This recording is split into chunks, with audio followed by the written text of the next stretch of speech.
I'm out here on the farm for a quick overnight trip, do some campfire cooking, and just enjoy the great outdoors. It's a beautiful evening. I think it's supposed to get down into the high 20s, so it'll be a little chilly, but with a fire and a good sleeping bag, we should be pretty good.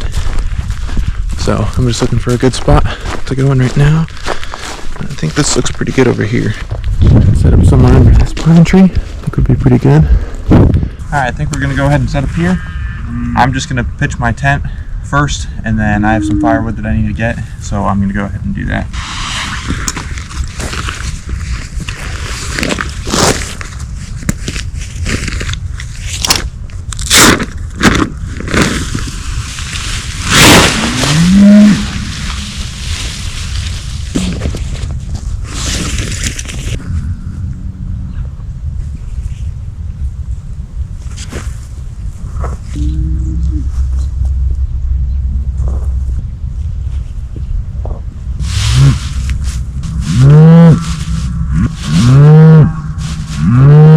I forgot to bring trekking poles since it wasn't really a hike, so I'm going to go ahead and take my saw and go cut a couple of branches to size so that I can use those to prop my tent up with.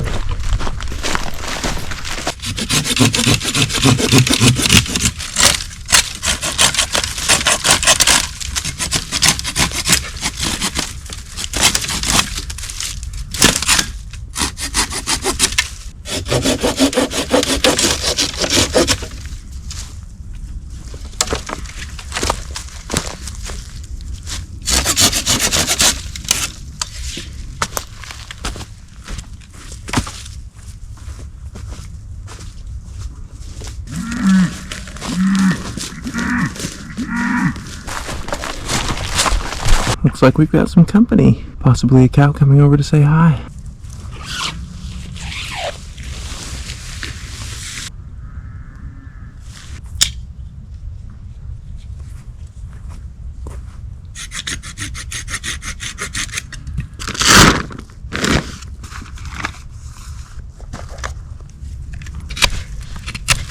What I'm doing is just shaving this down so that it's about the size of a trekking pole tip, so that it fits up inside of the tent, so that it'll hold it up.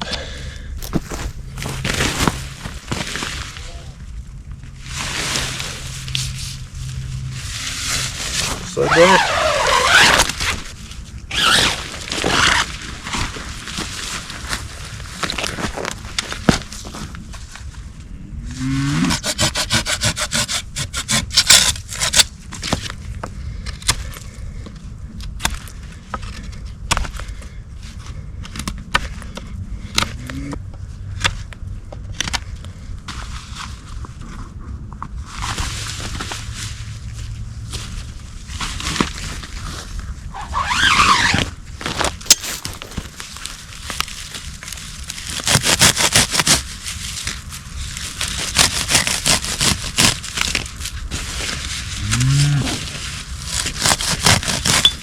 Multi-purpose saw.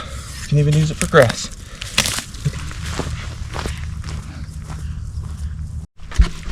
Get up, cows.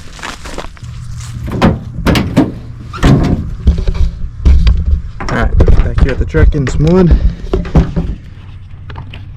Gotta try to hurry before the dark.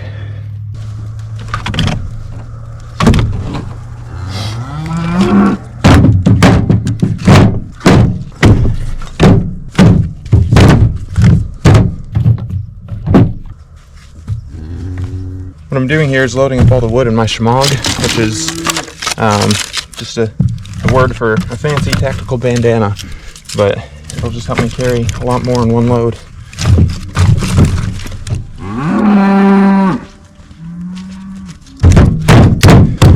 On a fire starter? Hey.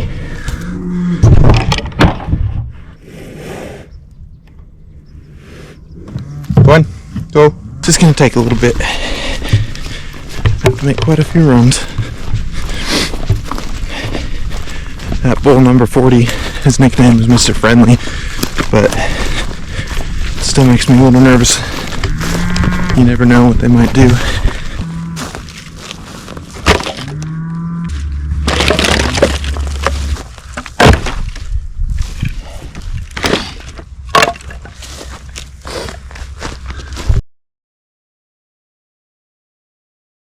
went ahead and got my chair set up, and I put a log underneath to help it from sinking down in the mud.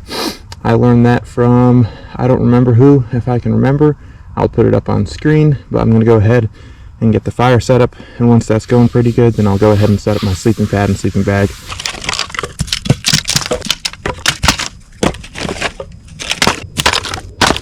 Something you can do if you can't find any small wood to burn or start your fire is, if you have a big chunk, this will include pretty big sticks, but you can take a knife, just make sure it's full tang, and you can set it on there and start doing what's called batoning. But you can go ahead and work that knife down through the wood and slowly but surely split it. This is oak, so it's going to be pretty dang solid, but if it was a softer wood, it would work. See if I can show you on a smaller piece.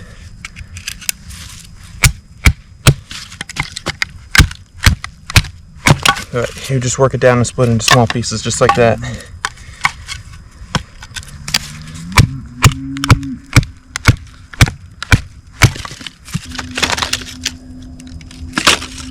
I'm going to go ahead and use this bark and lay out along the ground here where it's wet to get the starter off the ground and keep it dry. This is always a good idea if you're in snow, or if it's in rain or after a rain where the ground's really wet, and it might kind of take the heat away from the fire starter.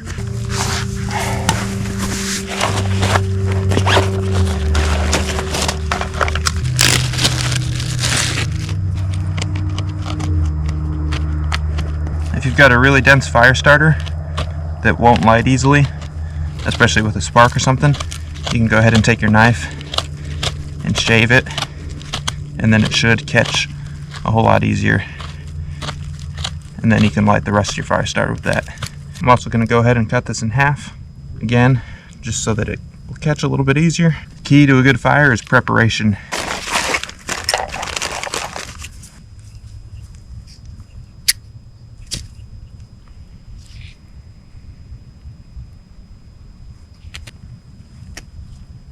When you're lighting a fire as well, even if you're in an emergency situation, you don't want to go ahead and panic and rush. I understand you want to be in a hurry and you do want to get that fire going quickly, but if you panic and start making mistakes or smother your fire, it's just going to make it worse in the end. So if you take your time and make sure you get all prepared correctly and get it right, you'll be much better off in the long run.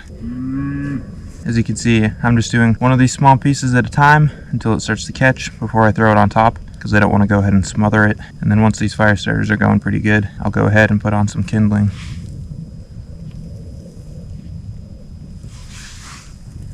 Sometimes less light can help too, because you can see a little bit more where the fire is catching. You don't want it to kind of be dark in the center, and once that kind of darkness goes away and it's a little brighter of a flame, you'll know that it's ready for some more fuel.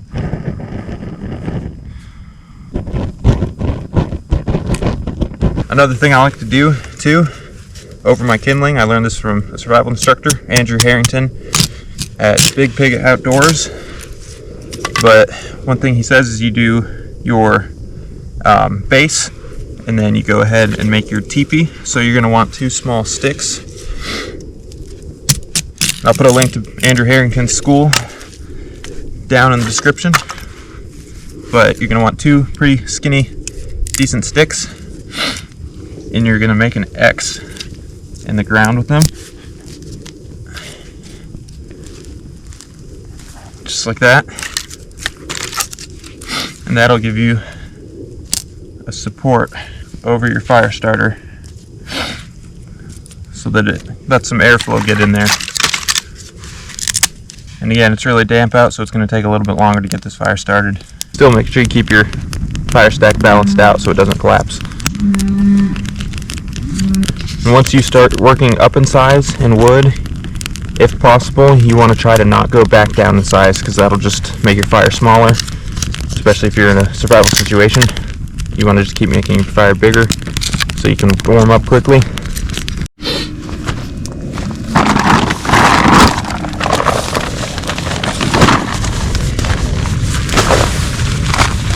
I like how this stuff sack that it comes in, it's got a drawstring on both sides. And you undo one side and you take the pad out. You undo the other side and you take this bag out, and you've got a pump sack. It's pretty cool.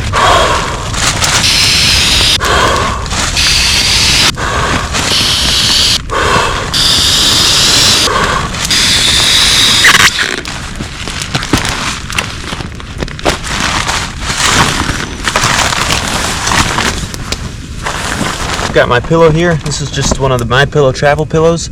It's super light and it feels like my real pillow at home, but it backs up pretty small and then it fluffs up when you take it out. And I keep all of my down and warming equipment inside of a trash bag inside of my pack so that it stays dry.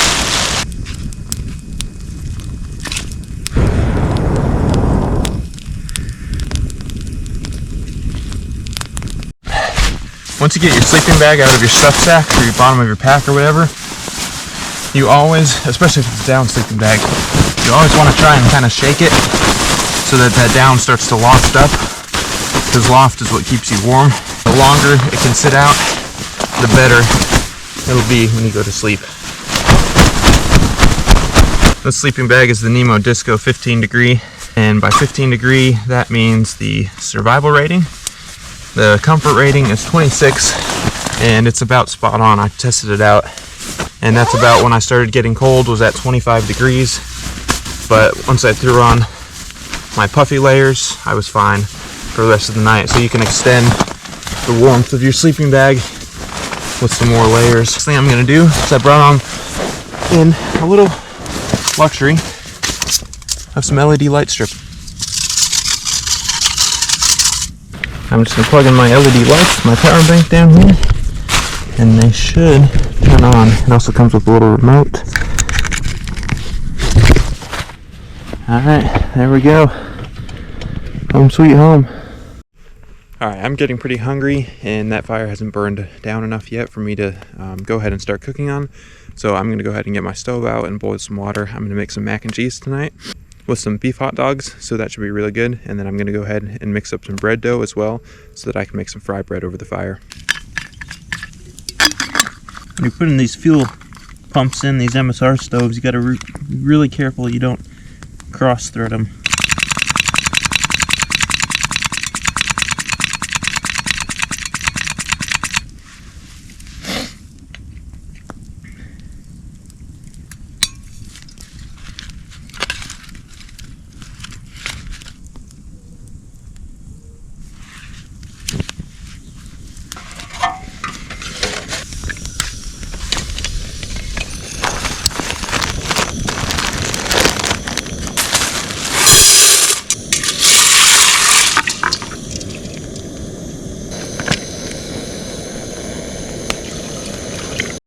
Forgot to bring something to cut on, but thankfully with the firewood I got, there's this nice flat round here that I can go ahead and use like a cutting board.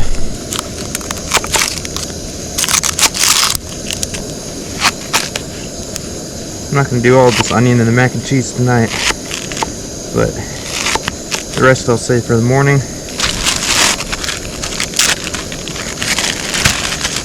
Another nice thing about cold weather camping is you don't have to worry about anything spoiling. It's always cool outside.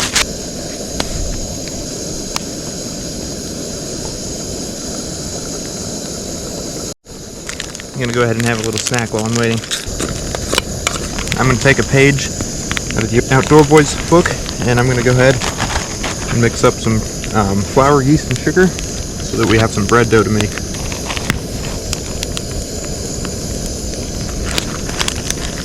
It's all mixed up, so I'm going to set it over by the fire to keep warm so it'll rise. Noodles are done. All that condensation on the 10 earlier is already turned to frost.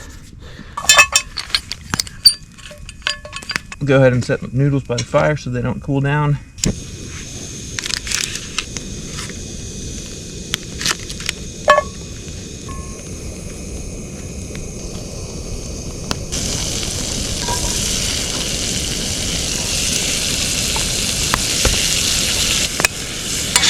I'm going to go ahead and add a little bit of pepper. This is my spice case from a company called Ruckin River, and it's made out of leather, and it's just got all these little glass vials with cork inside, and it's perfect to keep all of your spices organized. believe those are done. And add that into the noodles, and then we'll add the cheese. I'm gonna add a little bit of water just to help some of that powder dissolve throughout the mac and cheese. I don't have any bowls with me, so I'm just gonna pour this back into the pan.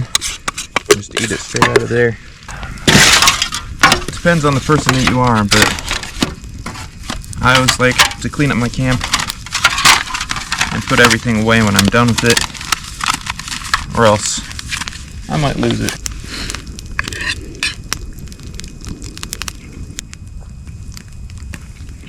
Oh, that was delicious.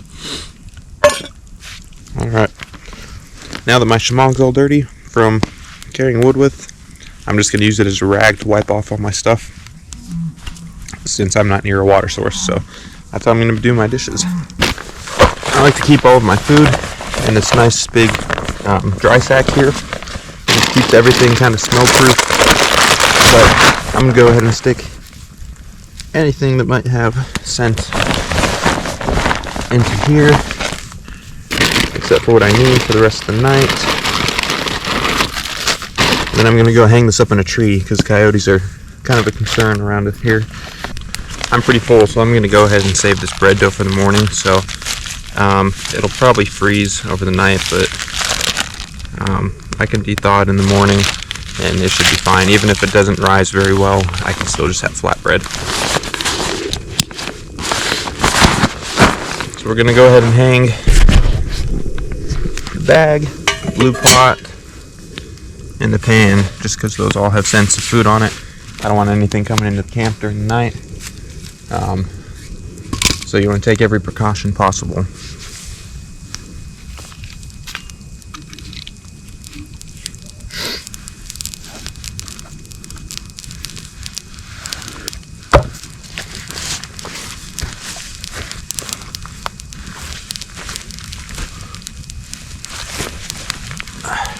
I'm going to go ahead and take this little Night Eyes twisty and loop it through all of these.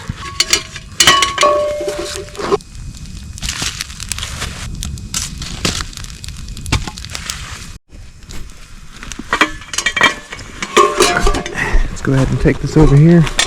I'm going to take it a good ways away from camp. Alright, I ended up just taking that straight back to my truck and putting it in the bed. I just heard a bunch of coyotes pretty close by, so I'd rather it be farther than closer. Just about everything's done for the night, all the chores. We've had dinner, so I'm just going to go ahead and sit here by the fire for the rest of the night until I'm ready to go to bed.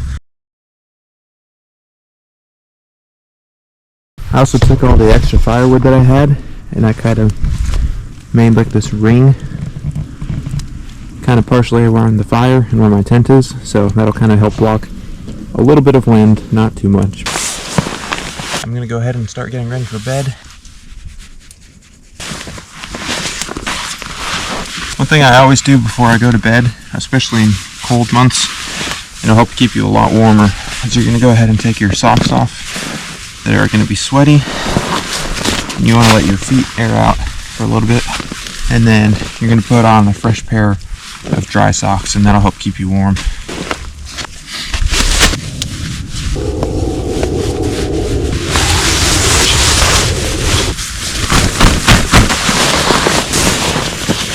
I'm just going to lay here and watch this fire for a bit, and then I'll go to sleep.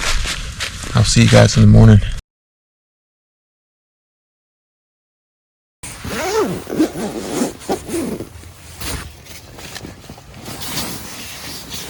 Frozen boots are going to be fun. It was a little frosty last night for sure. My GoPro is completely covered. Everything is covered in a thick layer of frost. Hopefully there's some coals left in the fire. I'm gonna go ahead and put on my rain pants so that my down layer stays protected.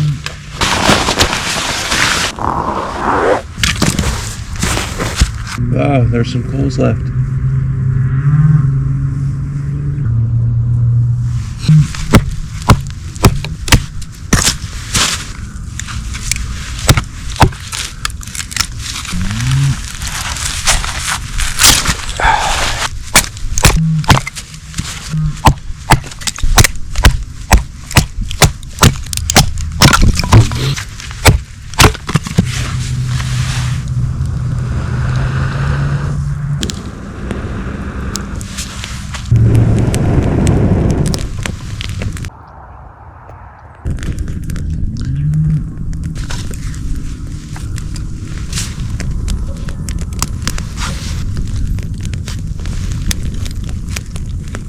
These cold, frigid mornings can be the most beautiful sometimes. And everything is just white.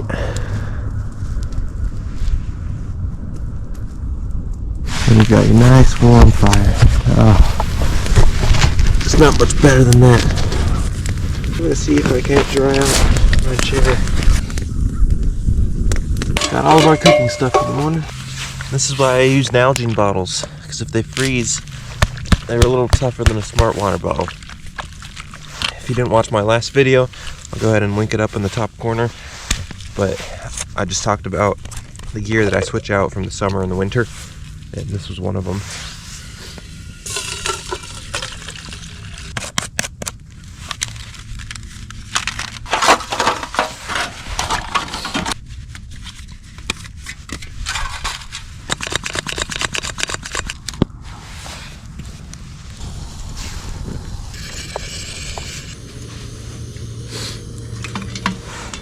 I'm gonna stick our bread dough out to start warming up. I forgot to bring a mug for coffee, so I'm just gonna use my empty Nalgene bottle, and that'll work just fine. And then while that's going, I'm gonna start packing up camp a little bit.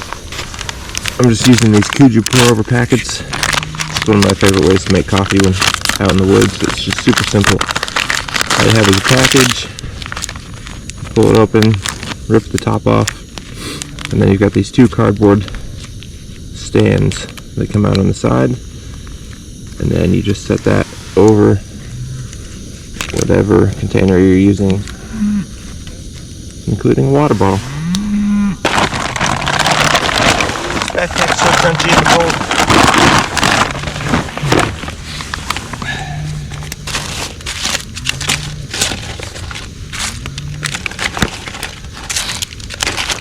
I always like to keep snacks in my hip belt pocket, but I took them out last night to put with the rest of the food.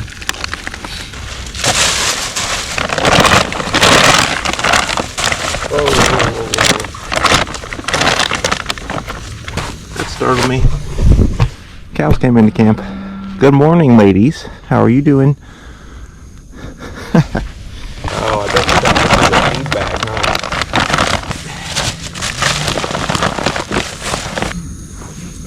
Come on.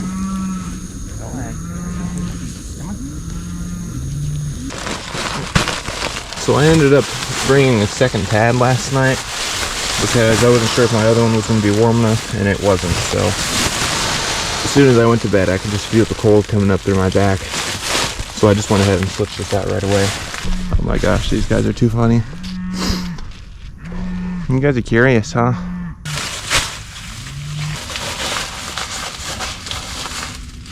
Our water's boiling. Now we can have coffee. Come on. I'm telling you what, cows will lick anything. Alright, they're not going away. I'm being invaded by cows. I used my frozen socks from last night to use it like a hot mitt.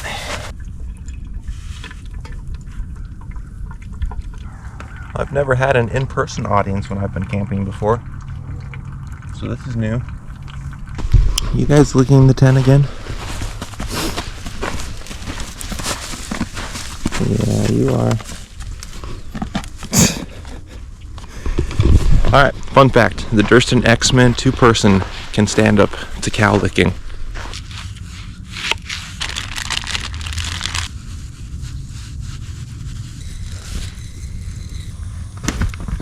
Whoa.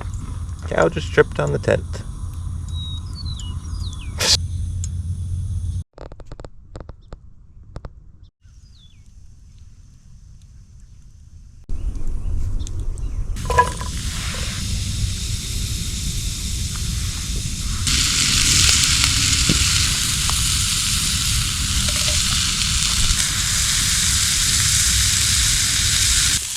For the eggs, I took and wrapped each egg in just a grocery bag to protect them from cracking, and it has worked.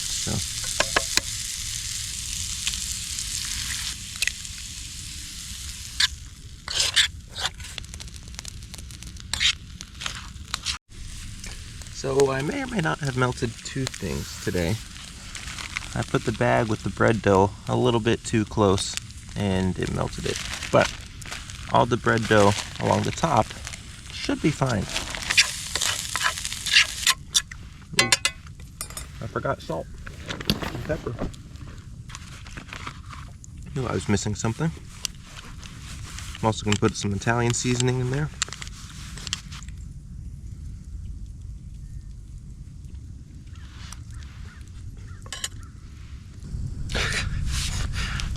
They crack me up sometimes. Oh, that was delicious. Just trying to scrape all the burned little egg bits out of my pan. What I'm going to try to do is just cut the bag across there and then just squeeze the bread dough out into the pan. And I got an onion in the pan somehow. A rogue onion. Alright, time to flip our bread here.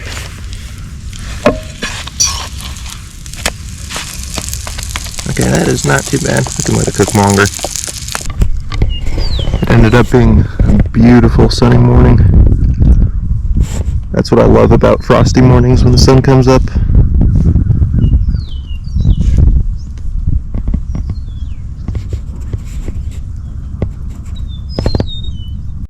Oh, and look at the little calf.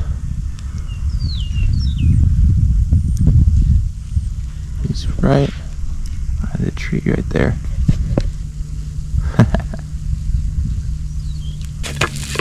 Oh yeah, there we go. That looks a little better. Usually I don't keep the instructions for anything, but I did keep them for this MSR stove because if anything breaks on them, I'm going to need to know what to look for and how to repair it. I got this Field Expedition repair kit, so it just comes with like a spare part for literally everything, some oil, a wrench to take off all the pieces. So it's super handy if you need to repair it, and it's got really good instructions. Let's get some butter on here.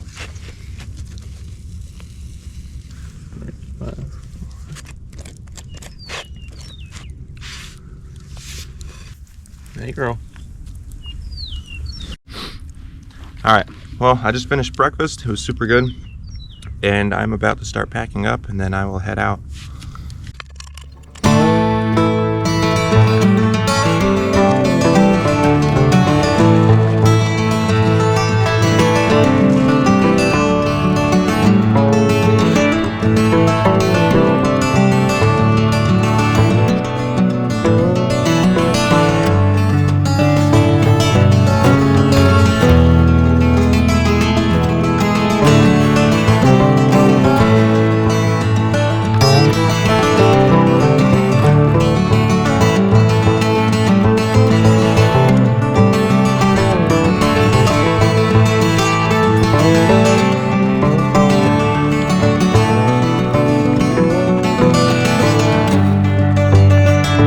You guys for watching this video. I had a fun time, and I hope you enjoyed the video as much as I did making it.